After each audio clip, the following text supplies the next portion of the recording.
At a Thanksgiving dinner, my parents called me a useless failure and kicked me out. Go live in the streets. They had no idea we made $25 million a year. So, I simply smiled and left 3 weeks later. Okay, listen. They say blood is thicker than water, right? But what happens when the people who are supposed to be your safe harbor, your own family, actively try to sink you? What happens when their love comes with a price tag and you realize they're determined to believe the absolute worst version of you, no matter what you achieve? I'm Harper Lane, 32 years old, and believe me, earning $25 million a year doesn't shield you from toxic parents.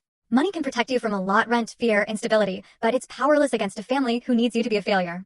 I learned that lesson the hard way on Thanksgiving night, standing in my parents' dining room in suburban Portland. The air was thick with unspoken judgment, surrounded by people who had already decided exactly who I was and who I wasn't. The house, it looked the same as always. Warm, inviting lights, cinnamon candles, the comforting smell of roasted turkey. But the atmosphere? You could practically slice it with a knife. The long mahogany table was crammed.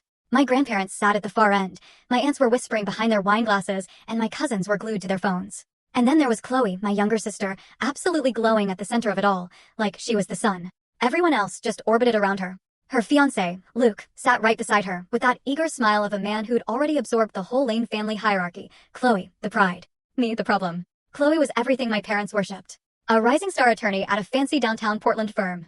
Wedding planned for next spring. A closet full of designer coats, and a LinkedIn profile so polished it practically sparkled. My mom couldn't go 10 minutes without slipping in a new brag. Chloe just closed a massive case. Chloe might be promoted to partner early. Chloe and Luke are looking at investment properties.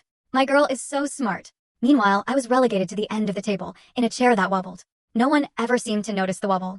Maybe that was fitting. Harper, my Aunt Michelle finally chirped, after ignoring me for nearly an hour.